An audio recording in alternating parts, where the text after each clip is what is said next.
ચલો બધા પાસે ટેક્સ્ટ બુક અને પેન્સિલ આવી ગઈ?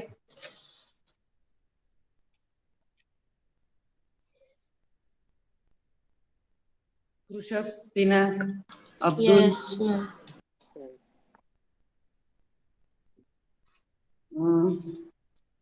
ઓકે,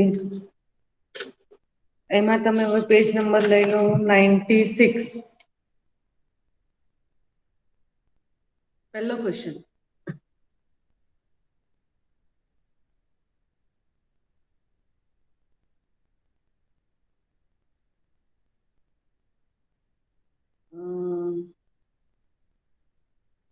એની અંદર 6.1.1 પર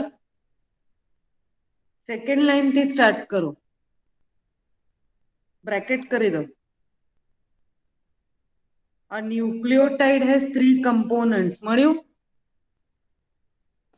યસ મેમ. ત્યાંથી ચાલુ કરીને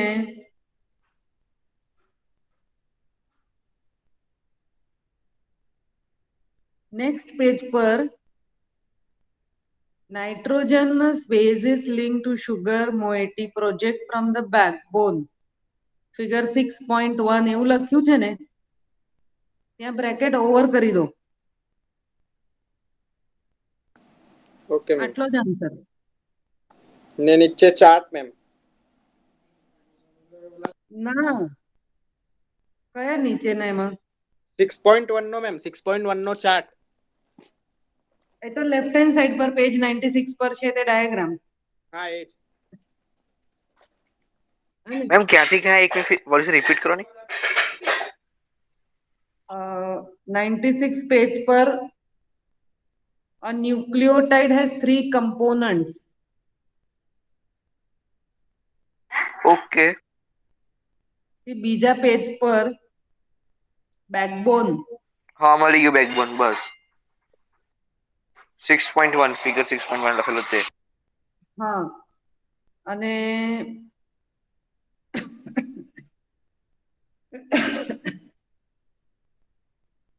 એના પછીનું કરીએ તો ચાલે એવું લાગે છે મને.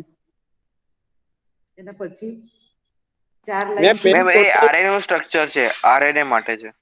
ના ના, પણ એમાં યુરેસિલ જોવા મળે છે એના બદલામાં. બસ એટલું લઈ લો ને જોઈએ તો. RNA uracil is found in place of thymine. હા મેમ, મેં આખું આર્ટિકલ લીધું છે. હા ને, થાઇમિન પણ લઈ લો બસ. હા મેમ. પછી મિશનર નું ન્યુક્લિયસ ફાઇન્ડ કર્યું એ બધું લખવાની જરૂર નથી. Yes ma'am. અને લેફ્ટ હેન્ડ સાઈડ પર 6.1 ડાયાગ્રામ, પોલીન્યુક્લિયોટાઇડ ચેન. યસ થઈ ગયો answer with diagram. Yes ma'am. Yes. બાકી બધું તો એક્સ્ટ્રા છે, એ એમસીક્યુ માટે કરજો કે વોટસન અને ક્રિકે કેવી રીતે એ મોડેલ બનાવ્યું એ એક્સપ્લેન કરેલું છે, એ નથી કરવાનું આપણે. ઓકે, ચલો. Okay. Right salient features. Second question. Right salient features.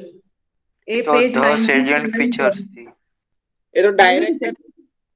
હા, નીચે જે છે ત્યાં બ્રેકેટ ચાલુ કરો, 1 2 3 4, ને પાછળ પેજ ટર્ન કરો, ત્યાં ફિફ્થ ક્વેશ્ચન, ફિફ્થ પોઈન્ટ પણ છે.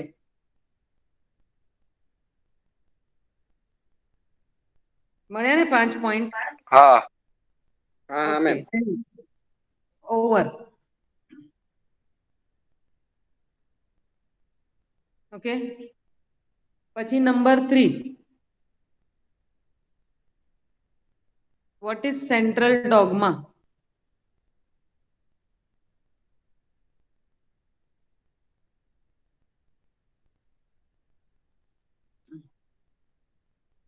એની અંદર પેજ 98 કમ્પેર ધ સ્ટ્રક્ચર વાળું નહીં લખવાનું, proposition of a double helix મળ્યું. પ્રપોઝિશન ઓકે યસ મેમ મળ્યું. બ્રેકેટ ચાલુ કરો અને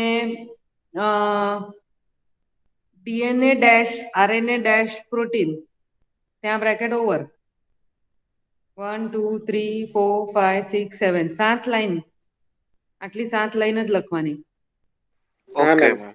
અને નીચે મેમ સેન્ટ્રલ ટોપમાં નો આવી છે ને ચાર્ટ, હા એ ચાર્ટ કરવાનો.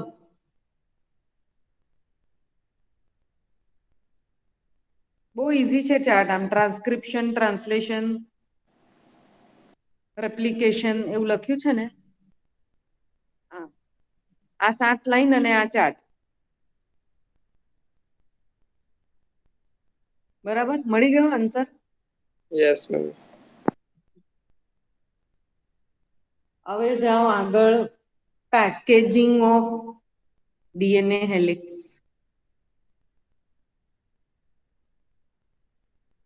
એને હવે તમે કેવી રીતે કરશો? ઓકે, આમાં જરા થોડું કાપી કાપીને બનાવવું પડશે.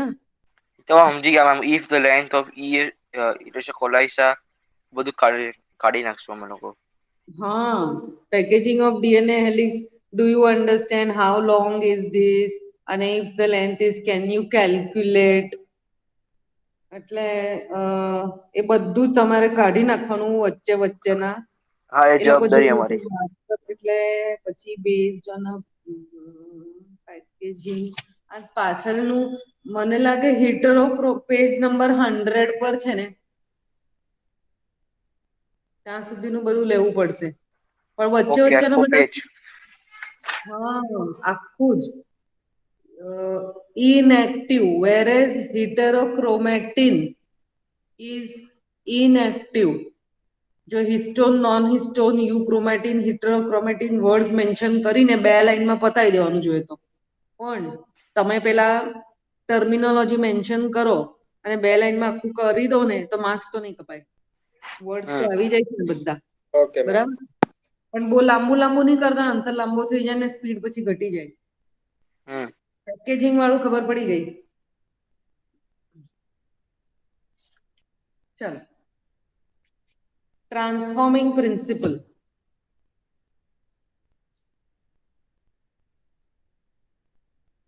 એ તમે સ્ટાર્ટ કરો ઇન 1928, ફ્રેડરિક ગ્રિફિથ.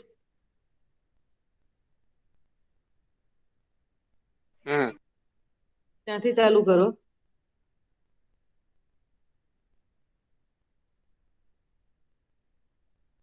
પછી ઓકે,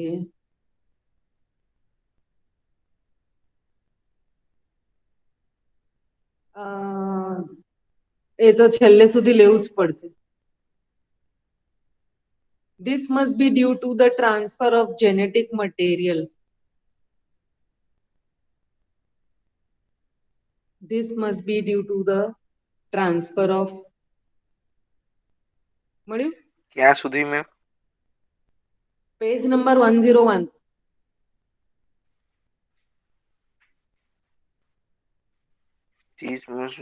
ઓકે. મળ્યું ને? ઓકે. અને આખું આમ તો બહુ ફાઇન છે કે પેલું એરો એરો કરીને આખો આન્સર બની જાય છે. Inject into mice, mice dyes, mice is living.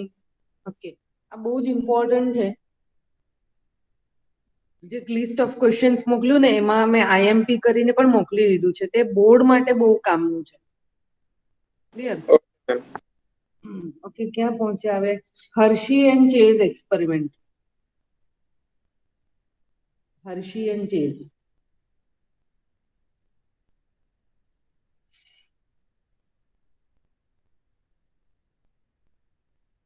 એમાં ડાયરેક્ટલી 101 પર 6.2.1 માં સેકન્ડ પેરેગ્રાફ થી ચાલુ કરો. બહુ ઇન્ટ્રોડક્શન લખવામાં નહીં કરવાનું.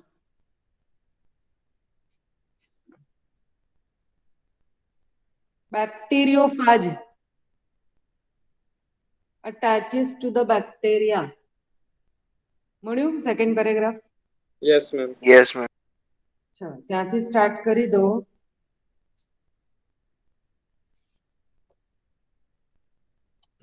So turn the page. Page 102 પર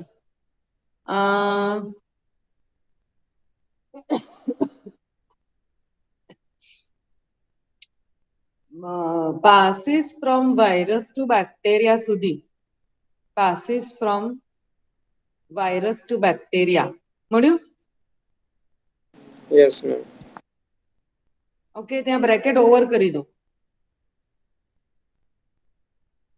અને નીચેનો ડાયાગ્રામ આખો ને આખો જેવો ને તેવો.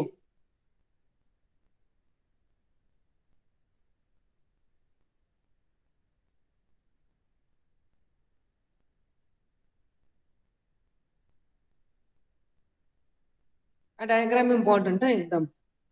Okay ma'am. હવે પ્રોપર્ટીઝ ઓફ જેનેટિક મટીરિયલ. ઓ આ તો બહુ લાંબો થશે પણ કરવો જ પડશે આ. મેં તમને 1 2 3 4 રનિંગ લેક્ચરમાં લખાવેલા યાદ છે બધાને?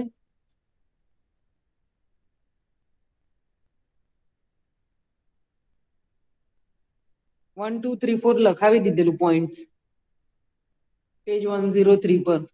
આમાં તમને જરૂર પડશે જ પડશે, હું જે કહું છું તે રીતે લખવાનું. ભાઈ કોઈ લખા છે? મારામાં નથી. ચાલો હું બોલું છું. ચાલ સ્ટાર્ટ કરું બોલવાનું? Yes ma'am. ચાલો. Properties of genetic material, DNA versus RNA. હું એમ કહું કે આગળનું બધું કરીને 103 પર ડાયરેક્ટ જાઓ. 103. યસ. હા, એના પરથી a molecule that can act as genetic material, ત્યાંથી જ ચાલુ કરી દો. આગળના બધા પેરેગ્રાફ બે આપણે કાપી કાઢીએ. Okay ma'am. ઇન્ટ્રોડક્શન જેવું છે ને, we'll come to the point directly, કારણ કે આન્સર આમ પણ બહુ લાંબો છે. Yes ma'am. પેલું can you recall the two chemical difference, એ તમે ક્વેશ્ચન કાઢી નાખવાનો, એના પછીથી સ્ટાર્ટ કરીએ છે.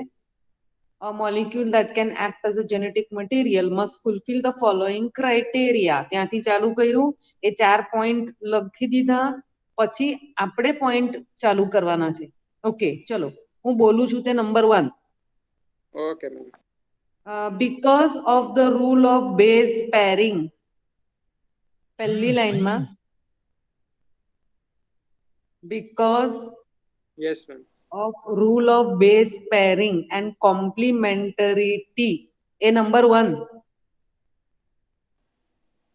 એટલે ઉપરના જે 4 છે ને પોઈન્ટ, એને લાગીને આ 4 પેરેગ્રાફ બનશે. Okay ma'am. અને એ લોકોએ અંદર પોઈન્ટ પાડીને આપ્યા નથી, એટલે હું પાડીને તમને આપું છું કે તમને પેલું કમ્પેરિઝન થાય કે ઉપરના 4 પોઈન્ટ છે અને નીચે 4 પેરેગ્રાફ એક્સપ્લેનેશન ના છે. Yes ma'am. ચાલો હવે પછી સેકન્ડ પેરેગ્રાફમાં લખો genetic material should be stable, એ નંબર 2. ઓકે. એ આખો પેરેગ્રાફ આવશે, એના પછીનો પેરેગ્રાફ પણ સેકન્ડ પોઈન્ટમાં જ આવશે. અને 3 નંબરનો પોઈન્ટ પેરેગ્રાફ છેલ્લેથી બીજો. ફર્સ્ટ કયો પેલો આપણે a molecule that can act as a genetic material.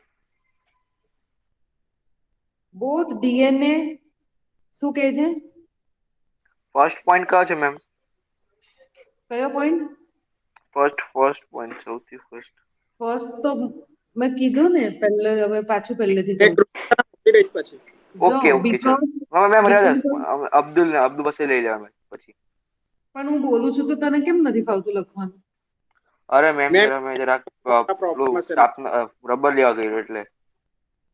કઈ નહીં, ચાલ હવે બોલી દઉં છું, હવે પછી પાછું રહી નહીં જાય. ચાલ પહેલું જ પેરેગ્રાફમાં 4 પોઈન્ટ પતી જાય પછી because of rule of base pairing, મળ્યું. એ number 1. Okay.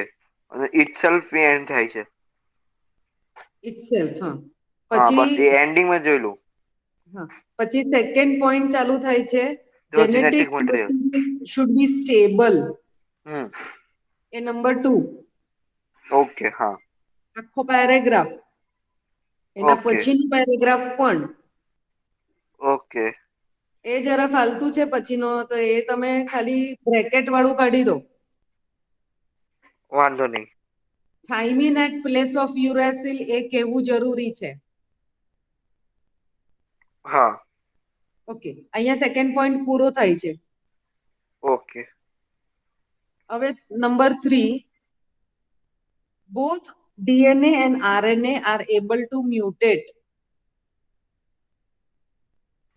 Both DNA and RNA are able to mutate. આ નંબર Yes. 3.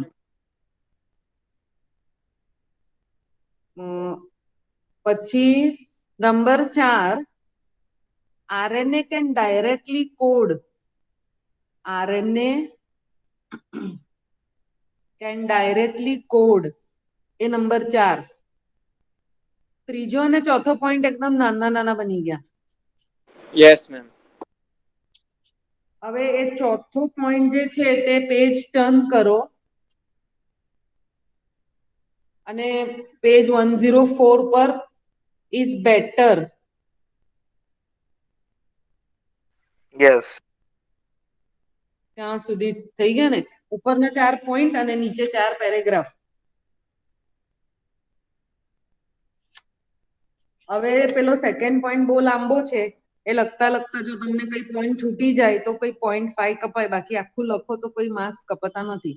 આ લાંબા આન્સરમાં એક ફાયદો છે કે 4 માંથી કંઈક લખી કાઢ્યું હોય બધું લાંબુ, આ બધા પોઈન્ટ કવર કરી દીધા હોય તો બહુ કટ થવાના નથી. Okay, ma'am. ચલો રેપ્લિકેશન.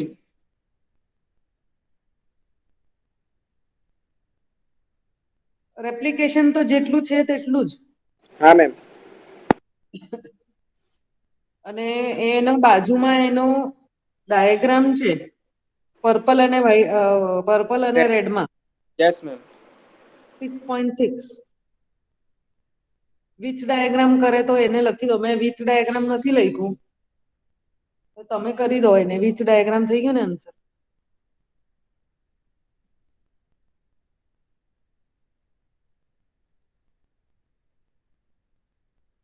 ચલો, describe an experiment number 9. Ma'am यहाँ से तो બધા આન્સર થઈ ચૂકા છે. ડાયરેક્ટ ટોપિક જ છે હવે તો. ચાલ છે ને? હા મેમ. એટલે આ જે છે તે આખો જ છે. પછી ટ્રાન્સક્રિપ્શન. મને એકવાર જોઈ લેવા દે. ટ્રાન્સક્રિપ્શન આખું જ છે. ટ્રાન્સક્રિપ્શન યુનિટ અને transcription unit and gene. Okay, આટલા 12 ક્વેશ્ચન્સ પહેલી ફોર્ટનાઇટમાં છે. Yes ma'am. બરાબર ને? યસ. અહીંયા સુધી transcription unit and gene. Okay, હવે મને નથી લાગતું કે આમાં બધાને જ હવે બધા પાસે બધા આન્સર આવી ગયા. Yes ma'am. તો હવે આપણે આ ચાલુ કરી શકીએ છીએ. મેમ મેસેલ્સન અને સ્ટાર્સ એક્સપેરિમેન્ટનો જે ફિગર આપો છે 6.7 એ ડ્રો કરવાનો છે. એક મિનિટ, એ તો કરવો જ પડશે. હા, કરવાનું. નીચેની પેલી ટેસ્ટ ટ્યુબ છે તે નહીં કરો તો ચાલે. જોઈએ તો ટેસ્ટ ટ્યુબ ઓકે. બતાવી છે ને યસ મેમ. કે હા તો ગયા પણ પેલા ઉપરના છે ને એમાં જો તમારે કલર્ડ પેન્સિલ નથી વાપરવાની બોર્ડની અંદર, તો જાડી લાઈન પતલી લાઈન પેન્સિલથી કરવાની, અથવા સલંગ લાઈન અને ડોટેડ લાઈન. તો મેમ પેન પેન્સિલ વાપરે તો ના ચાલે? પેન્સિલ આપણે આ પેન્સિલ જ વાપરું. પેનમાં એ કરી દે, અને ગ્રીન વાળી જે લાઈન છે એને આમાં કરી દે પેન્સિલ થી. નહીં તો સલંગ એટલે પેન્સિલ નું જ એ કરવાનું. એક ડોટેડ પેન્સિલ કરવાનું, આમ કટકા પેન્સિલ નું આમ dot okay dot ma'am. Dot કરીને, અને બીજું સલંગ લાઈન વાપરવાની. Okay ma'am. એટલે એક બ્લુ એક ગ્રીન કલર માટે ને એક રેડ કલર માટે એમ. Okay ma'am. હા ચાલો ડાયાગ્રામ નું પણ ક્લિયર થઈ ગયું છે લાગે. Yes ma'am. લાંબા લાંબા છે ક્યાં આન્સર. ખાલી મને લાગે ટ્રાન્સક્રિપ્શન વાળો જે છે ને 10, 11 અને 12 આ ત્રણ જ ક્વેશ્ચન થોડા તકલીફ થાય તો થાય એવું છે, બાકી તો બધા ઈઝી છે. હા મેમ. એટલે મનથી પણ લખો ને થોડું આન્સર આમ સમજીને. Let us begin with the 11th chapter. Yes ma'am.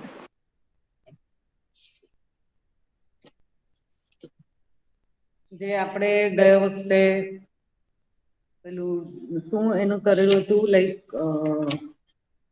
endonucleases, restriction endonucleases.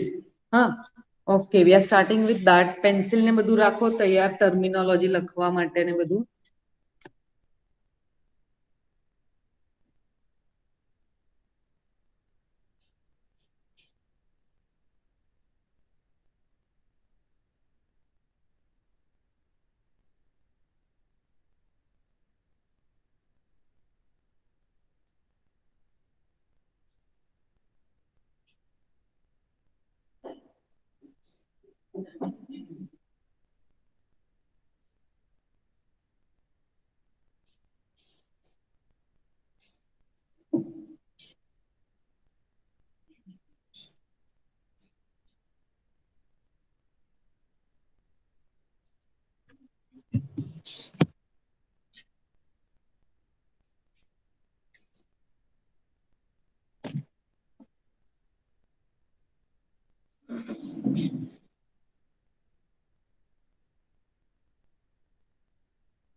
આજે આપણે છે પેજ નંબર 198.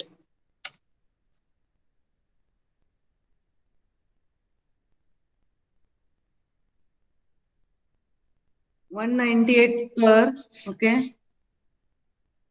હવે ગયા વખતમાં જે પેજ 195, 196 અને 197 એ જે કરાયું એમાં કોઈને કઈ પૂછવાનું છે કે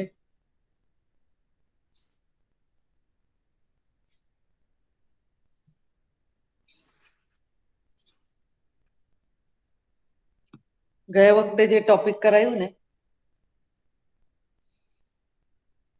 नो मैम. ઓકે ચલો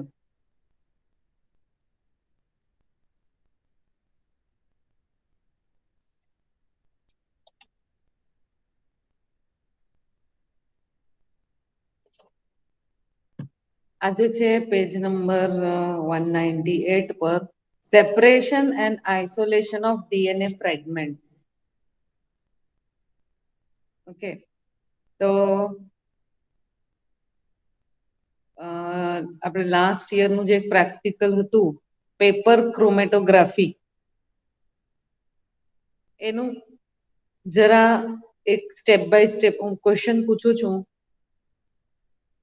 એના જેવું જ આ છે but it's a little bit more sophisticated અને થોડું ડિફિકલ્ટ પ્રોસેસ હોય છે અને એનું આ બેઝિસ જેવું છે.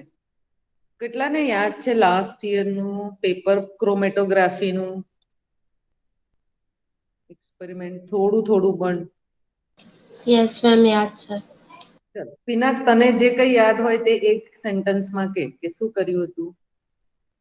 મેમ પહેલા તો આપણે લીવ્સ ને લીધા ને એને ક્રશ કર્યા હતા ઓકે અને ફાઇન ચલ પછી એનું જે લિક્વિડ નીકળ્યું હતું ને બીજા કોઈને પૂછવા દો નહીં તો શું છે બીજા કોઈને રિકોલ નહીં હોય થતું.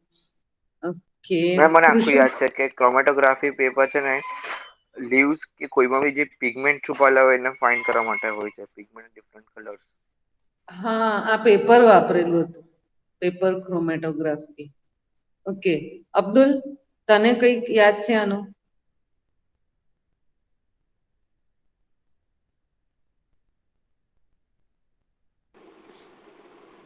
ના મેમ. નથી યાદ.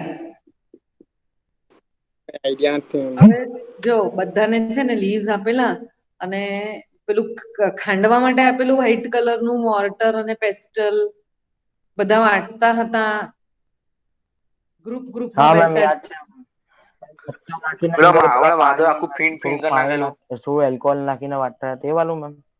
હા, એટલે બહુ જૂનો છુંદો કરેલો. તમે કીધું આ હા મેમ, અબ્દુલ માધવ પેલું આખું સાબુ જેવું કરી સાબુ નાખેલું. જેવું નાખ્યું, એકદમ ચીકણું થઈ સ્ટીકીનેસ ગયેલું. થઈ પછી હા ચીકણું થઈ ગયેલું. પછી મેં છે ને એક બરણી જેવી કરી અને બધાને કીધું કે તમારું જેટલું ગ્રીન લિક્વિડ આવતું જાય તે આ બરણીમાં નાખતા જાઓ, અને પાછું બધાને લીવ્સ આપીને કટકા કરાવીને છૂંદવા માટે આપેલા. હવે એ જે ગ્રીન લિક્વિડ આવી જતું હતું એની અંદર ક્લોરોફિલના મોલિક્યુલ્સ આવી જાય એવું હા આઈડિયા મેમ. હતું. તો we were trying to extract the chlorophyll molecules in the liquid. એટલે પેટ્રોલિયમ ઇથર, આલ્કોહોલ, એમાં એક મેં બરણીમાં મૂકી દીધું ને એને બરણીનું ઢાંકણું બંધ કરી દીધું. હવે અબ્દુલને યાદ આવ્યું. પછી શું કર્યું કે પેપર ક્રોમેટોગ્રાફી પેપરને એક ટ્રાયેંગ્યુલર સ્ટ્રીપમાં પટ્ટીમાં કાપી ને એવી રીતે લટકાવી દીધી અંદર કે એનું ખાલી ટીપ છે ને એ આ ગ્રીન લિક્વિડમાં ટચ થાય. એટલે શું થશે કે આ ગ્રીન લિક્વિડ છે તે આખું ખેંચાઈ જાય ઉપરની તરફ આખું પેપર પર. અને પેલું બ્લોટિંગ પેપર પર તમે ઇંક પાડી દીધી હોય ને તો એ કેવી ઉપર જવા માંડશે બ્લોટિંગ પેપરમાં. શોષાઈ જાય ને એટલે કેપિલરી એક્શન થી ઉપર જશે ને એના ધબ્બા થઈ જશે. માધવ તારા એનું બંધ કરીને, અવાજ બહુ આવે. હા મેમ. પછી when you keep it like this, the molecules are going to travel on the chromatography paper. હવે શું થશે, લગભગ 15-20 મિનિટ, અડધો કલાક, દોઢ કલાક પછી તમે જોશો કે જે ટ્રાયેંગ્યુલર પેપર છે ત્યાં ઉપર સુધી આખું ટ્રાવેલ કરશે મોલિક્યુલ, અને એના યલો બેન્ડ, ગ્રીન બેન્ડ એવી રીતે આખા તમને દેખાય. અને એ થઈ જાય પછી તમારે કાગળ કાઢી દેવાનું અને એને 10 સેન્ટીમીટર એને ટ્રાવેલ કર્યું, 15 સેન્ટીમીટર ટ્રાવેલ કર્યું, એવી રીતે જોવા મળે. ક્લિયર? તો આ પેપર ક્રોમેટોગ્રાફી હતું. હવે આ બીજા બધાને હવે આઈ થિંક રિકોલ થઈ ગયું. આ તે વખતે કેવું છે કે this is a very primitive method of સેપરેટિંગ molecules. આને શું કહેવાય? Separation of molecules. ક્લોરોફિલને તમે રીતસરના આંખથી જોયા કે આ પેપર પર જો આના yellow, green, dark green, orange બધા ધબ્બા પડે છે ને મોલિક્યુલ્સ તમે જોઈ શકો છો રીતસરના. Okay, so you are running the molecules on the paper. એ જ મેથડ આપણે હવે ડીએનએ માટે કરવાની છે. કઈ ખબર પડી? સો લાઈક ડીએનએ આપણા એમાંથી શેમાંથી છૂટું પડી શકશે? આગળનું જે ચેપ્ટર હતો, if you want to extract DNA, human એમાંથી તમે કયું મટીરિયલ વાપરી શકો? યુઝ્યુઅલી તમને સેલની જરૂર પડશે, ઇઝન્ટ ઇટ? સેલ્સ. કોઈને કોઈ આઈડિયા છે? સેલ્સ એમાંથી તમે ક્રાઇમ સીન હોય, ક્રાઇમ સીન પરથી શું મળી શકે છે?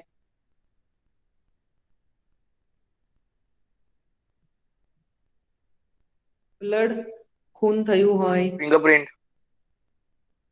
આ હાથના ફિંગરપ્રિન્ટનું કોઈ જ કામ નથી, એનું નહીં ચાલે. એટલે આપણા બોડીનું સેલ્સ મળવા જોઈએ. સ્કિનનો પીસ મળ્યો હોય તો બી ચાલે. સ્કિન, હેર વાળ. હા, હેર. તો પેલું વિક્ટિમ છે અને ખૂની છે, તો એ લોકોમાં ઝઘડો થઈ ગયો હોય તો પેલો એના વાળ ખેંચી લીધા હોય, તો પેલા ડેડ બોડીના હાથમાં વાળ મળ્યા હોય તો એ વાળ વાપરી શકે છે. પછી એ પીસમાંથી ડીએનએ છૂટું પાડી શકે. સલાઈવા છે, સ્કિન પીસ છે, એટલે ક્રાઇમ સીન પરથી બ્લડ મળ્યું હોય, મ્યુકસ. મ્યુકસ, અને સીમેન પણ ચાલે in the case of a rape victim કે કઈ હોય તો સિમેન મળ્યું હોય તો કલ્પ્રિટ કોણ છે તો એ પણ શોધી શકાય છે. અને ધ એડવાન્ટેજીસ, જે બ્લડ છે તે કોઈ કાર્પેટ પર પડ્યું હોય, તમે સમજો બ્લેન્કેટ પર પડ્યું હોય તો સુકાઈ ગયું છે, ઓકે. હવે શું કરાય, એ જે કાર્પેટ પરથી મળ્યું છે કે બ્લેન્કેટ પર, પીલો પરથી, તો એ કટકો લઈને એટલે સુકાઈ ગયેલું બ્લડ નું પણ ચાલે. Is that clear?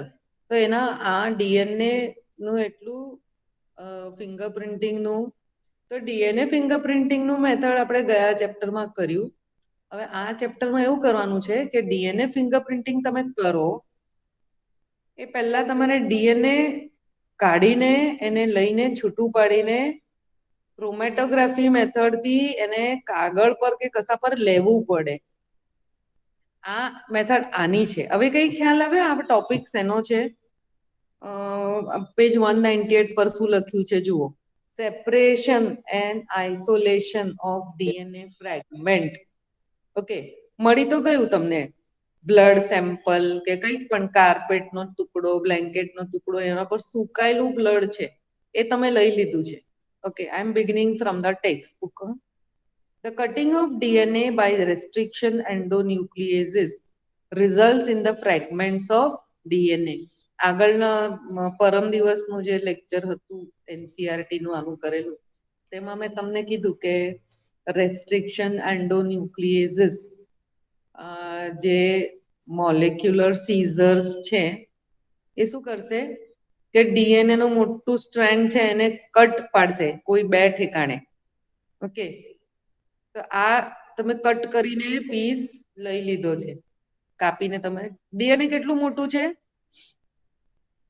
2.2 મીટર. આખું ડીએનએ તમને જરૂર નથી. ઓકે, આમાં હું તમને એક એક્ઝામ્પલ આપું તો શું થાય કે તમારા પાસે વરસના ચોખા ભરેલા છે કે ઘઉં, 100 kg નું તમારું મોટું પેલું બેરલ જેવું હોય રસોડાની અંદર, તો તમારે રોજ ભાત બનાવવાનું છે, તો એ 100 kg નું આખું પીપળું તમે બહાર લઈ આવો છો રસોડામાં રોજ? એ વરસનું છે તમારું ના. ભરેલું. ઓકે, એ આખું ના 100 kg આવી દીધી છે. નથી લઈ આવતા. એટલે એ આપણું 2.2 મીટર લાંબો ડીએનએ થઈ ગયો. એ આખું પીપળું જે વરસભરનું છે 100 kg, તો આ 2.2 મીટર લાંબો ડીએનએ એવો છે. હવે એમાં શું કરવાનું, આખો નથી લેવાનું આપણે. તો આપણે શું કરીએ છીએ કે 5 કિલોનું ચોખાનું કાં તો 1 કિલોનું નાનો ડબ્બો બનાવીને કિચનમાં લાવીને મૂકી દઈએ છીએ. તો આપણું સ્ટોર રૂમમાં તો 100 kg છે, આપણા કિચનમાં 1 kg અથવા 5 kg નું કન્ટેનર છે, એની અંદર આપણે ભરીને કિચનમાં લાવી દીધું. કે પછી પાછું એમાંથી તમે શું કરો છો કે 1 વાટકી અથવા 1.5, જોયું કેવું એનું થયું?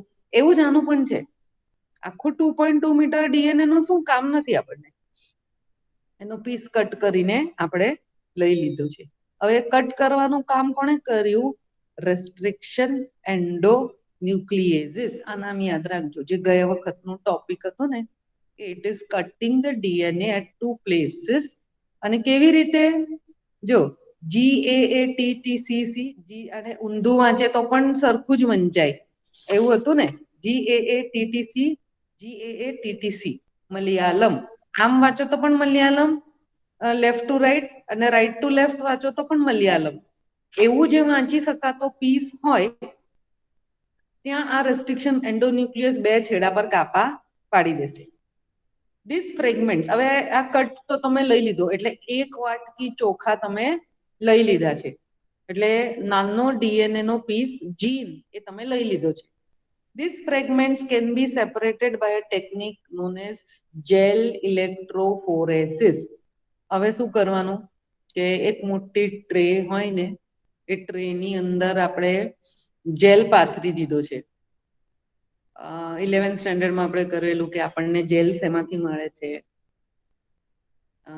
જેલિડિયમ, અગાર અગાર, અગાર અગાર યાદ છે? Yes ma'am, yes ma'am. Agar agar એટલું સોફ્ટ હોય અને જેલી લાઈક, એટલે અંદરથી પોરસ છે. હવે આ જેલી લાઈક સબસ્ટન્સ આખું ટ્રેમાં સ્પ્રેડ કરી દીધું. તો આપણે ખાવા માટેની જેલી નથી લાવતા, ફ્રીઝમાં મૂકી દઈએ છે રેડ કલરનું, ડીપ ફ્રીઝમાં મૂકી દઈએ ને પછી એ બની જાય એટલે આખું થોડું આમ છે ને હલે, આમ આપણે વાડકાને હલાવીએ ને તો ઇટ મૂવ્સ લાઈક ધીસ, આમ શેક થાય આખું. આઈસ્ક્રીમ જેટલું ઘટ નહીં હોય. તો આવી જેલી લાઈક સબસ્ટન્સ છે તેને ટ્રેમાં પાથરી દેવાનું છે. ઓકે, અને એટલે આને જેલ ઇલેક્ટ્રોફોરેસિસ કીધું છે. હવે આ ટ્રેને શું કરવાનું છે? ઇલેક્ટ્રોફોરેસિસ એટલે ઇલેક્ટ્રિસિટી જોડે જોડવું પડશે ને આને, because the name is telling you. Since the Yes, ma'am. DNA fragments are negatively charged molecules, DNA પર પોતાના પર કયો ચાર્જ છે? Negative.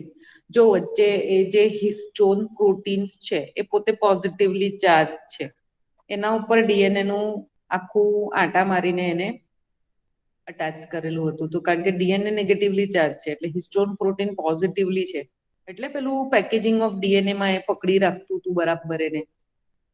They are separated by forcing them to move towards the anode, એટલે પોઝિટિવ પોલ તરફ એ ચાલવા માંડશે DNA. ટ્રેમાં તમે jail પાથરી દીધું. ઓકે, એક વસ્તુ તમને કહી દઉં, આ જે અગાર અગારનું જે જેલ છે ને એ આ જ જેલ છે કે પેલું પેટ્રી ડીશની અંદર મેં નહીં કીધેલું કે બેક્ટેરિયાની કોલોની ઉગાડવાની છે, તો પેટ્રી ડીશની અંદર અગાર અગાર લગાવી દીધું અને યુરિન સેમ્પલ કે કંઈ મૂક્યું હોય તો એને પછી ઇન્ક્યુબેટરમાં મૂકી દેવાનું. ઓકે, અને જો બેક્ટેરિયલ કોલોની હાજર હશે, bacteria in the urine, infection હશે, યુરિન ઇન્ફેક્શન, તો પેલી ડીશ પર અગાર અગાર પર તમે યુરિનનું ડ્રોપ્સ એડ કરીને ઇન્ક્યુબેટરમાં મૂક્યા છે તો પ્લેટ પર બેક્ટેરિયાની કોલોની ડેવલપ થશે. એટલે અગર અગર ઇઝ અ ન્યુટ્રિટિવ મીડિયમ, ખાવાનું છે. Okay, food material for the growing any microorganism. Okay, now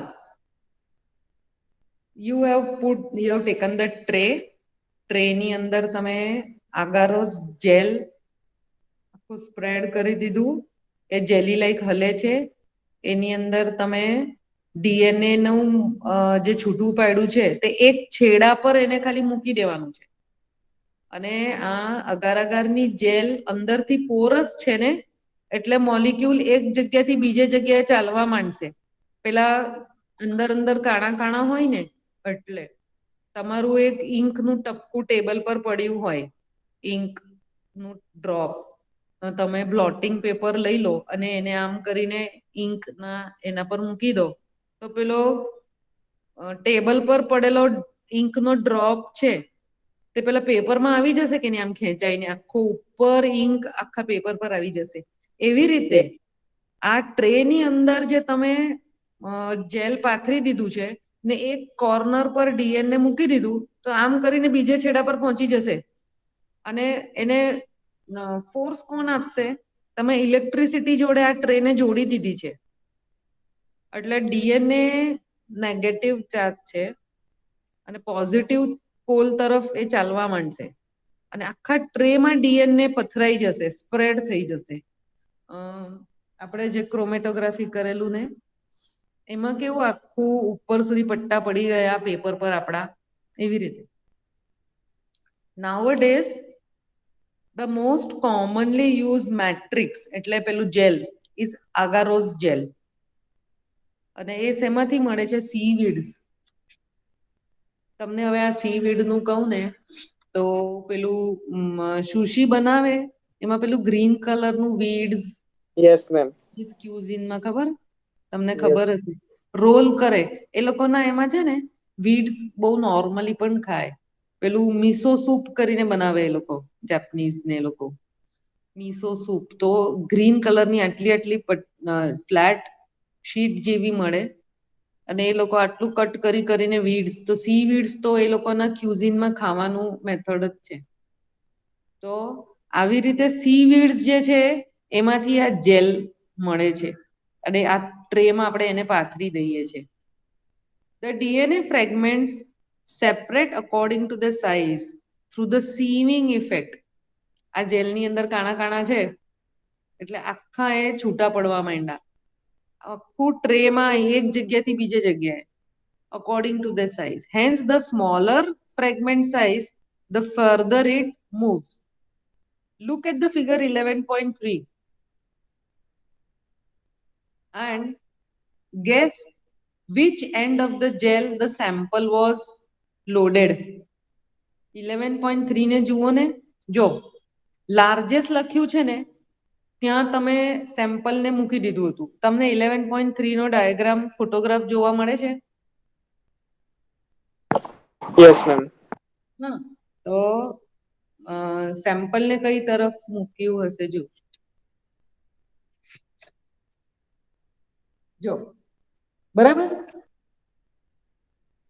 હવે કેવું કરેલું છે આની અંદર, આ આખો ટ્રે છે, હું જે ટ્રેની વાત કરતી હતી, તો મોટા મોટા પીસીસ છે લાર્જેસ્ટ ને અહીંયા રહી ગયા. પછી આની અંદર જેલની અંદર કાણા કાણા હોય તો તેમાંથી આગળ નીકળતું જાય ને અહીંયા સુધી પહોંચી ગયું.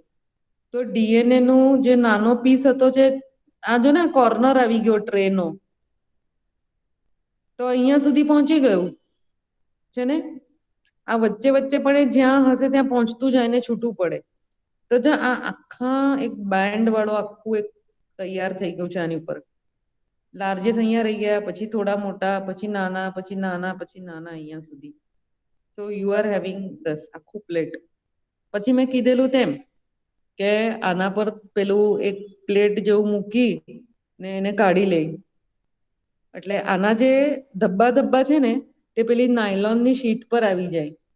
મેં તમને એવું સમજાવેલું કે તમે એક પાણીના ટબની અંદર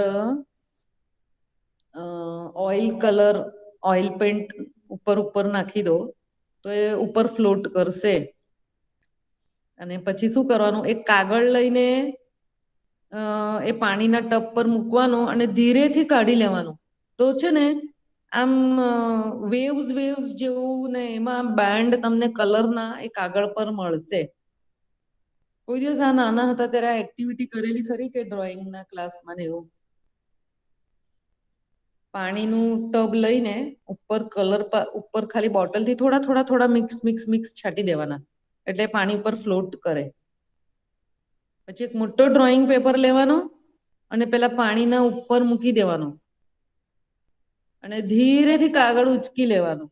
તો બધા કલરના જે અલગ અલગ પટ્ટા હતા ને તે આપણા પેપર પર આવી જાય. કોને આ ખબર પડે છે હું જે કહું છું પાણીના ટબ પરનું એક્સપેરિમેન્ટ? હા મેમ, સમજી ગયા. હા ને, સેમ મેથડ. આ જે ટ્રે જે છે એના પર આ ક્રોમોઝોમના ધબ્બા ધબ્બા આવી ગયા તો શું કરશે કે આમ લીધું અને આના પર આમ મૂકી દીધું એક પ્લેટ, અને આમાં આમ કરીને આને ઉચકી લીધું. તો મારો હાથ જે છે કે નહીં, આ એ તમે સમજી લો કે નાયલોનનું શીટ છે. તો આ હાથ પર બધે પટ્ટા પટ્ટા ડીએનએ ના આવી જાય. એટલે તમે રીતસરનું એક્સરે કાઢ્યું હોય, એક્સરેની ફિલ્મ કેવી છે તો તેવી એવી ફિલ્મ આના પર મૂકીને તમે ડીએનએ ના ધબ્બા એના પર લઈ શકો છો. The separated DNA fragments can be visualized only after staining the DNA with a compound known as ethidium bromide. આને અંડરલાઈન કરી લો. એક્સરેની ફિલ્મ પણ જો એ લોકો ડેવલપ કરે છે ને પછી તમને કવરમાં એન્વલપમાં નાખીને આપે છે, પછી તમે એને જોઈ શકો છો ક્યારેક પણ. Followed by exposure to UV radiation. You cannot see pure DNA fragments in the visible light without staining. તમને કેવા દેખાશે? You can see bright orange colored bands of DNA in a ethidium bromide stained gel exposed to UV light. 11.3 માં એ plate જેવી બતાવેલી છે. The separated bands of DNA are cut out from the agarose gel, extracted from the gel piece. આ tray માંથી એને કાઢી લેવાની હોય છે. This step is known as elution. Elution, EULUTION. એનું છે ને હું ટર્મિનોલોજી લખાવું છું તમને. The DNA fragments purified in this way are used in constructing recombinant DNA by joining them. હવે આ તો વાત થઈ તમારા ડીએનએ ને છૂટું પાડીને લઈ લીધો છે. વાત અહીંયા સુધી પતતી નથી. આ તો પેલો બ્લેક દુપટ્ટો ને કાળો દુપટ્ટોની વાત કરીને તેવું થયું કે તમે હ્યુમન પીસ નો કાઢી લીધો. હવે તમારે બેક્ટેરિયાના ડીએનએ જોડે એને જોડવાનો છે, એટલે ખાલી કાઢવાની પ્રોસેસ જ થઈ, છૂટું પાડવાનું પ્રોસેસ. એટલે સમજો આપણું સલાઈવા હોય કે એનું પણ. ઓકે, તો હું ઇલ્યુશન વાળું આ ટર્મિનોલોજી તમને સમજાવું છું એ પહેલા આટલા જે 2 પેરેગ્રાફ છે, separation and isolation of DNA fragments, I give you 1 minute કે તમે જલ્દીથી એને વાંચી લો.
વાંચી લીધું બેન.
ચલો,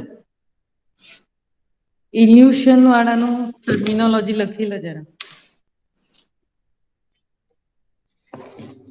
ક્લિયર હશે હમણાં જે સમજાયું તે I think.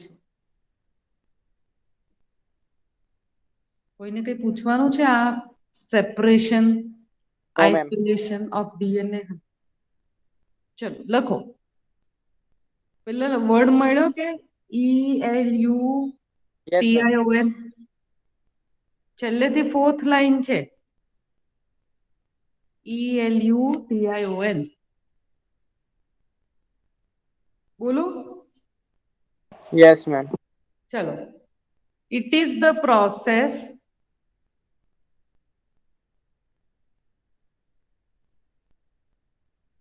of taking out one material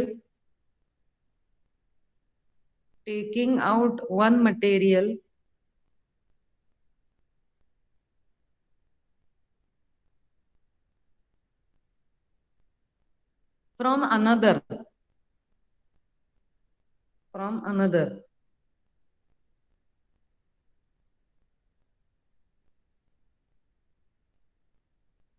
by washing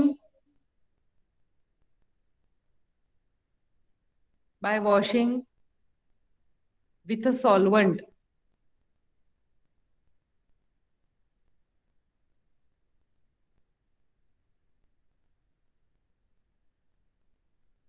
By washing with a solvent. ચલો, હવે આવું કેમ લખ્યું છે? કોઈને કઈ ખ્યાલ આવ્યો કે એક વસ્તુ બીજા વસ્તુની અંદર મિક્સ થઈ છે, તો બેવને સેપરેટ કરવા માટે ત્રીજી વસ્તુ નાખી અને ધોઈ કાઢ્યું, તો કે બે વસ્તુ સેપરેટ થઈ ગઈ. ઇલ્યુશન. કૃષભ, કઈ સમજ પડી આ શબ્દ મેં સમજાવ્યો તે? Yes ma'am. પણ આવું કેમ કીધું? આ જેલ ઇલેક્ટ્રોફોરેસિસમાં કઈ બે વસ્તુ પાસે પાસે મિક્સ થઈ ગઈ છે? ટ્રેમાં શું પાથરેલું હતું? ટ્રેમાં ડીએસ. ટ્રેમાં શું પાથરેલું હતું?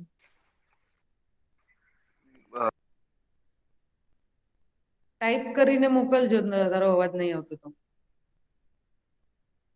મારો અવાજ બરાબર આવે છે? ટ્રેની અંદર શું પાથરેલું? ના, ટ્રેની અંદર નીચે નીચે ટ્રેમાં. મેં કીધું જેપનીઝ લોકો એ સીવીડ માંનું ખાય છે. આગાર જેલ. આગાર હા જેલ. હા, અંદર અંદર બરાબર. હા, આગારોસ જેલ પાથરી દીધેલો. પેલો હું નથી કહેતી કે ફ્રીઝમાંથી કાઢીને આપણે ખાઈએ છીએ જેલી, એવો. ઓકે. અને એની અંદર તમે ડીએનએ ને મોલિક્યુલને ચાલવા માટે મૂકી દીધું છે, એટલે જેલની અંદર ડીએનએ ફસાઈ ગયો છે. હવે તમારે એને કાઢવાનું છે, તો જેલ અને ડીએનએ ને છૂટું પાડવા માટે સોલ્વન્ટ નાખશે અને ડીએનએ ને છૂટું પાડશે. ઓકે, આને કહેવાય ઇલ્યુશન, જે હમણાં મેં લખાયું ને, ELUTION, process of taking out one material from another by washing with a solvent. અહીંયા આ ટોપિક પતી જાય છે કે ડીએનએ ને કેવી રીતે છૂટો પાડ્યો. હવે જો આટલો મોટો આપણે જિગ્ઝો, તમે નાના હતા ત્યારે જિગ્ઝો રમતા હતા ને, તો એનું માથું લગાવ્યું, એનું એવું આ મોટું પ્રોસેસ છે. એનો આ બીજો સ્ટેપ. પહેલો સ્ટેપ મેં તે દિવસે શીખવાડેલું, પેલું મલયાલમ વાળું કરેલું ને, કે ડીએનએ નો મોટો પીસ, એમાંથી રેસ્ટ્રિક્શન એન્ડો ન્યુક્લિયસ નામની કાતર છે, એ કાતર ડીએનએ ને બે જગ્યા પર કટ પાડે છે. મલયાલમ આમથી વાંચો તો પણ એ જ, અને ઊંધેથી વાંચો તો પણ એ જ. Left to right, right to left. 100 kilo ચોખા પડેલા છે, એમાંથી 1 વાટકી તમે રોજના બનાવવા માટે લઈને આવ્યા. ઓકે, એટલે 2.2 મીટર લાંબો ડીએનએ છે, એમાંથી પીસ કટ કરવાનો છે. એ જે પીસ કટ કરે છે એને કહેવાય રેસ્ટ્રિક્શન એન્ડો ન્યુક્લિયેસિસ. એ ટોપિક મેં ગયા લેક્ચરમાં સમજાવ્યો તે મલયાલમ વાળું, ને આજે મેં એવું સમજાવ્યું કે આ જે પીસ તમે કર્યું એને you have to make fragments of it run. હવે એ પ્રોસેસ ને બધું બી છે ને, એટલે હમણાં જે પેલું કટ કરીને લીધું ને એ બધું આપણે બુકમાં સમજાવવા માટે આવું બધું છે, પણ એકચ્યુઅલ ટેકનોલોજી ને બધું વાપરે ને, એ બધું ખાસું લાઈક એ પછી લઈને આની અંદર વેલ્સ એવું લખ્યું છે ને, ત્યાં એ મટીરિયલ જે મળ્યું ને તમારે, એ આની અંદર નાખ્યું, એટલે પેલું એગરોસ પ્લેટ પર ચાલવા માંડ્યું અને ડીએનએ છૂટો પડીને મળી ગયો. આ તમે પીસ છૂટો પાડ્યો હ્યુમન જીનમાંથી. આજે જે કરાવ્યો તે બીજો સ્ટેપ હતો.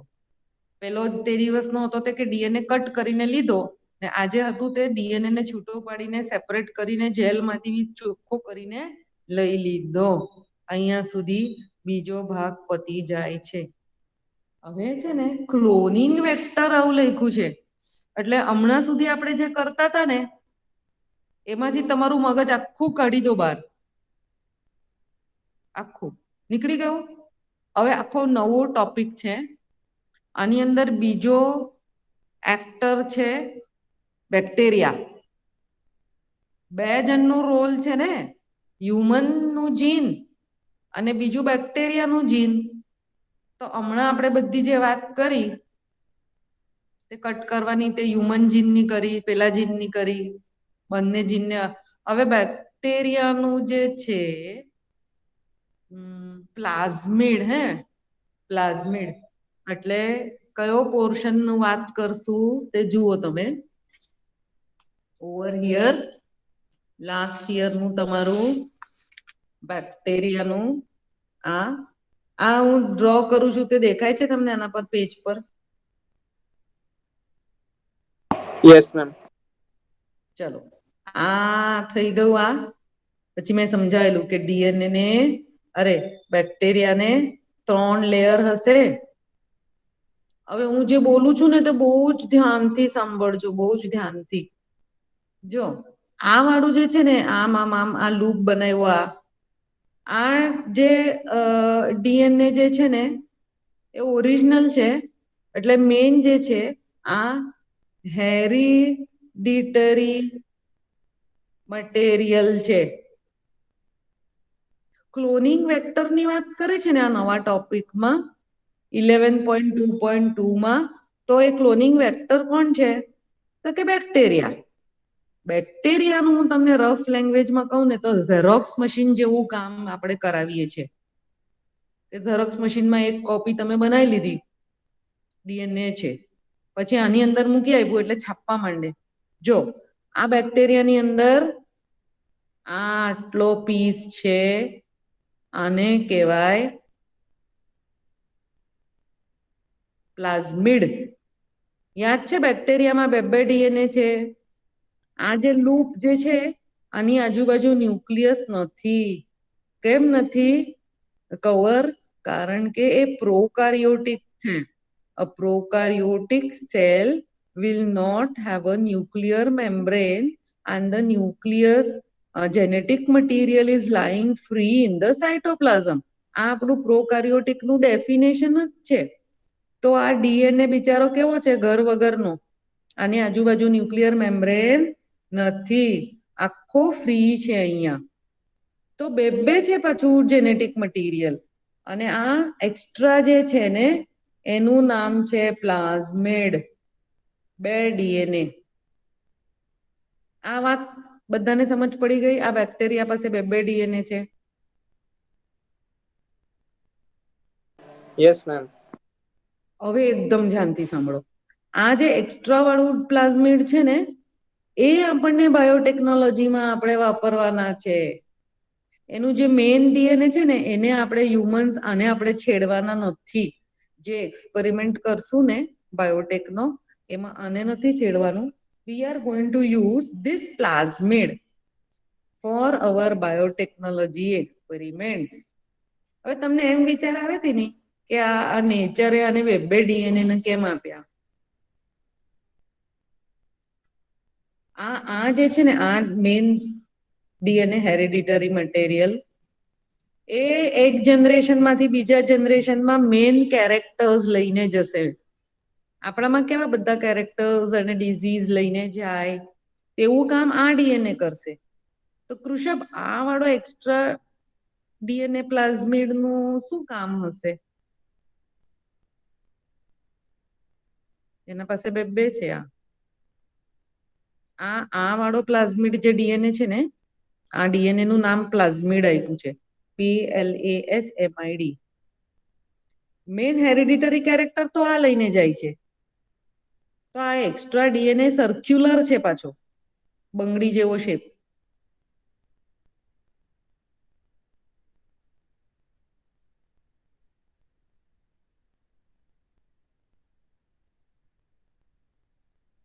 ચલો હું કહી દઉં તમને. જીન્સ વાસ્તે મેમ. ના, હવે તમને એકદમ મગજમાં છે ને જોરથી આમ પેલો ઝટકો લાગશે, યાદ આવશે. મારી વાત સાંભળો. આ બેક્ટેરિયા જે છે ને એને છે ને આપણે એવું નથી કહેતા કે આપણે બહુ એન્ટીબાયોટિક દવા લઈએ ને તો એ બેક્ટેરિયા તો રેઝિસ્ટન્સ ડેવલપ કરે અને પછી આપણે બહુ હેવી દવાનો ડોઝ લેવો પડે અને નવું જનરેશન હજી સ્ટ્રોંગ બનીને આવે, એવું આપણે બોલતી વખતે નથી સાંભળ્યા તમે લોકોને કે એન્ટીબાયોટિકની દવા બહુ નહીં લેવાની, નહીં તો બેક્ટેરિયા પણ નફ્ફટ થઈ જાય, એ પચાવી દે દવા. પછી તમારે નેક્સ્ટ ટાઈમ તમે એન્ટીબાયોટિકની દવા લો તો વધારે પાવરફુલ દવા લેવી પડે. આવું કોઈ દિવસ કોઈને બોલતા નથી સાંભળ્યું?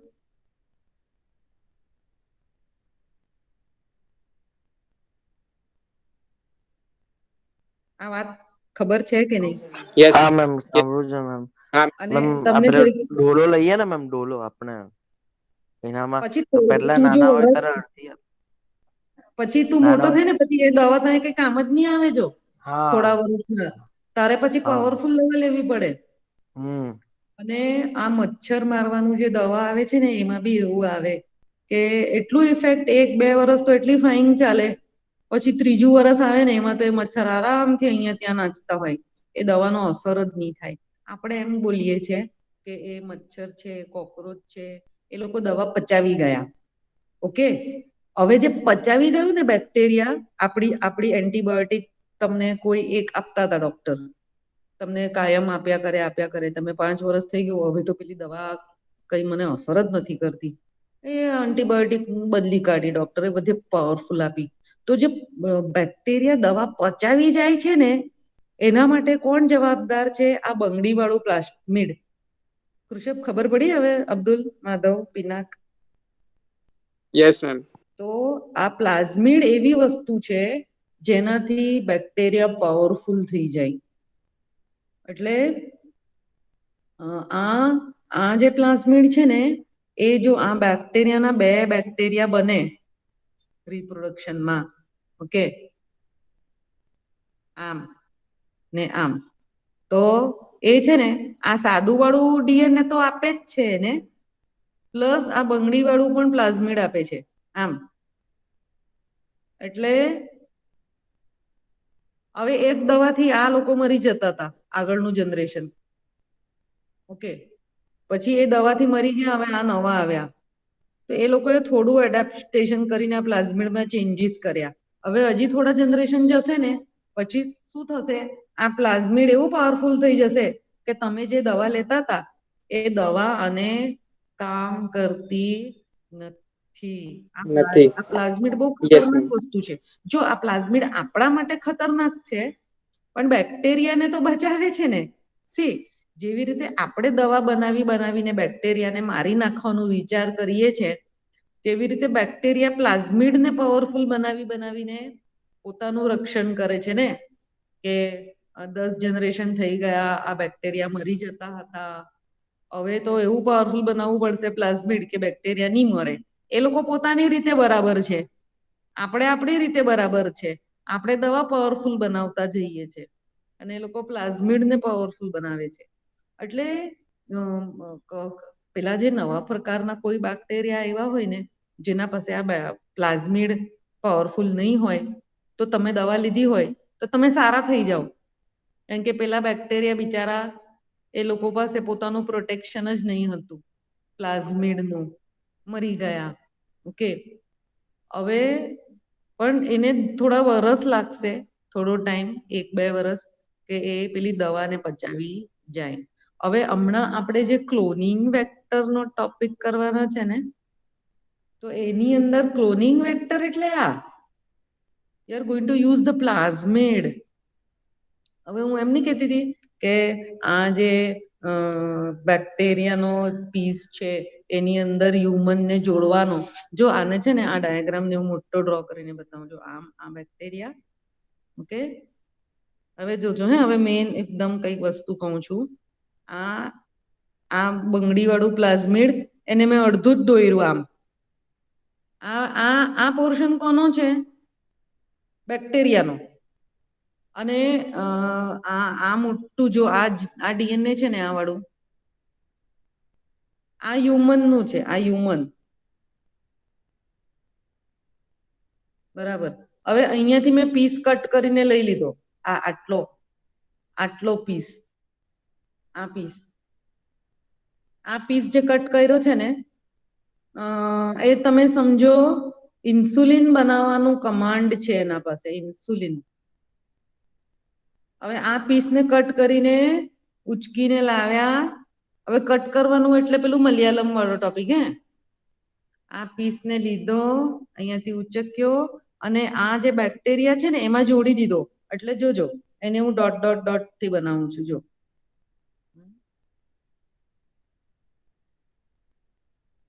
જો બે અલગ વસ્તુ છે. આ ટપકા ટપકા વાળું છે ને તે હ્યુમન નો જીન છે આપણો. તમને ડાયાગ્રામ બતાવું છું, તે કેમેરામાં દેખાય છે બરાબર? Yes ma'am. હા, એટલે ટપકા ટપકા વાળું જે છે ને એ કાપીને ક્યાંથી લાવ્યા? આપણા ડીએનએ માંથી આટલો પોર્શન કટ કરીને લઈ આવ્યા, અહીંયા જોડી દીધો. ઓકે, એક છેડો અહીંયા બાંધી દીધો, એક છેડો અહીંયા બાંધી દીધો. અને આ જે આટલો પીસ છે ને, આટલો, એ બેક્ટેરિયાનો છે. બે અલગ અલગ જીન છે. જો કેટલું ખતરનાક આઈડિયા છે બેક્ટેરિયાનો. એટલે હું પેલું બ્લેક દુપટ્ટો ને રેડ દુપટ્ટો કહેતી હતી ને, તો આ તમે હ્યુમન નો છે તે રેડ દુપટ્ટો તમે સમજી લો. અહીંયાથી કાપીને લાવ્યા ને આ આટલો પોર્શન, એટલે બેક્ટેરિયામાંથી આટલો પીસ કાપીને ફેંકી દેવાનો છોકરાઓ. આ બેક્ટેરિયાનો આ પ્લાઝમિડ તો આખો જ હતો ને, એટલે આટલો કટ કરીને ફેંકી દેવાનો, અને હ્યુમન માંથી આટલો કટ કરીને લઈ આવવાનો, અને આ અહીંયા ને અહીંયા એને, હવે આને કહેવાશે હાઇબ્રિડ ડીએનએ. હાઇબ્રિડ, અથવા આપણે પ્રોપર લેંગ્વેજમાં કહીએ બાયોટેકનોલોજીના, તો એને કહેશું, જો લખતી વખતે આવી રીતે લખાય, આર સ્મોલ આર ડીએનએ. એટલે R stands for recombinant DNA.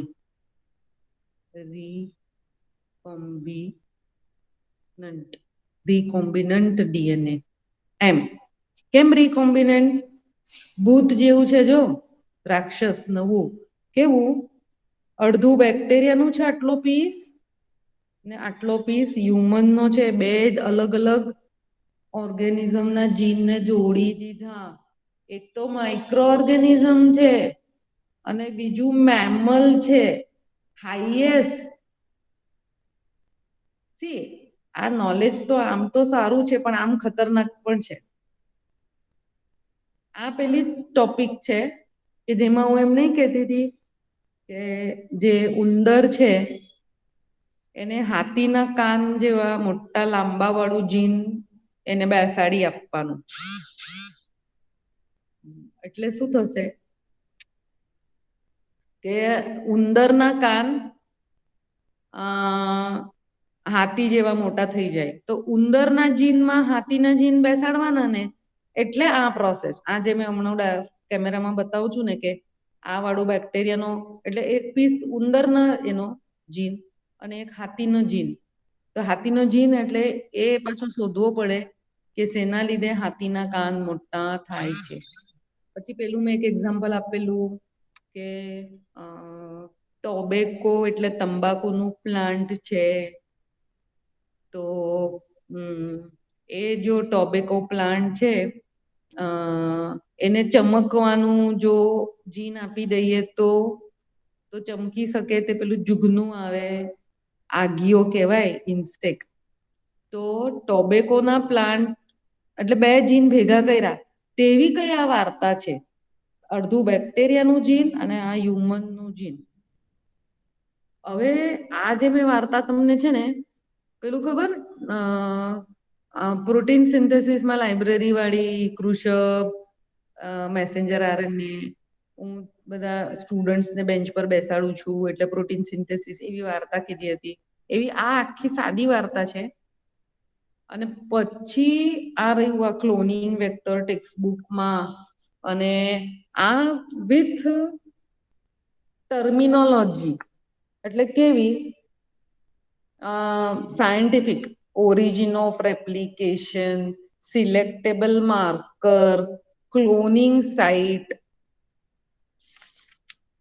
પછી vectors for cloning genes in plants and animals. આ આખો જે ટોપિક થઈ ગયો ને એ વિથ સાયન્ટિફિક ટર્મિનોલોજી થઈ ગયો. એટલે ડાયરેક્ટલી હું સાયન્ટિફિક ટર્મિનોલોજી આ આખો ટોપિક નથી વાપર્યું. પછી રેકોગ્નિઝન સાઇટ કોને કહેવાય, AMPR, PBR, PETR, ORI, આ બધું વર્ડ્સ મેં વાપર્યા જ નથી. જો આ વાળું વોટ આઈ હેવ ડન, તમને એક સ્ટોરી કહી દીધી સિમ્પલ આ વાળી, as every time I do, કે પહેલા એક સિમ્પલ સ્ટોરી કહી દઉં, પછી એકચ્યુઅલ ટોપિકનું આ સમજાવીશ ને તો તમને બહુ ઇઝી રીતથી સમજશે કે જો આ રહ્યું આ બ્લુ, પિંક, યલો, ગ્રીન, આ નથી દેખાતું આ વાળું, તે આ છે આ. એટલે પછી હું ટર્મિનોલોજી વાપરીને તમને સમજાવીશ આ આખો ટોપિક ક્લોનિંગ વેક્ટર, એટલે તમને સમજાશે. ઓકે, આજનું આ જે ક્લોનિંગ વેક્ટરનું ઇન્ટ્રોડક્શન આપ્યું with a story, this story, એમાં કોઈને કઈ પૂછવું હોય તો પૂછી લો. નો મેમ, નો ડાઉટ. હા, અને એકચ્યુઅલ ટોપિક પછી સ્ટાર્ટ થશે. ઓકે, કટ કરીને જોઈન કેવી રીતે કરશે. ઓકે, હવે કાલે પછી આનું નીટનું લેશું 5th નું. મને લાગે જેનેટિક વેરિએશન વાળો ટોપિક સ્ટાર્ટ થાય છે નીટના એમાં શાયદ, હા મેમ. પેલું બ્લડ ગ્રુપ વાળો બહુ ઇન્ટરેસ્ટિંગ રહ્યો.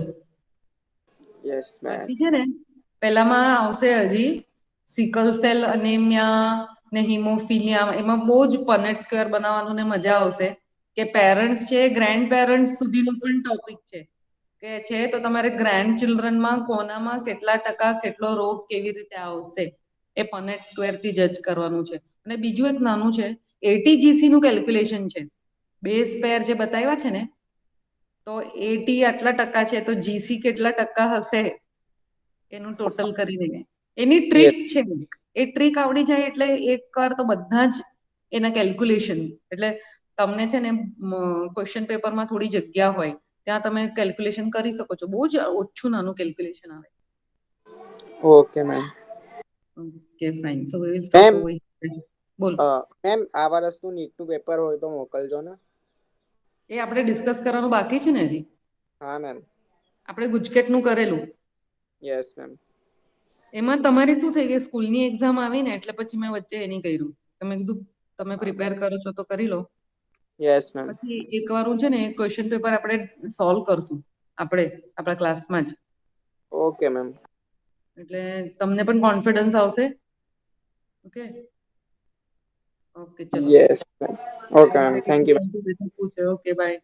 By ma'am. Yes, ma'am. Bye, ma'am. Bye, ma'am. Yes.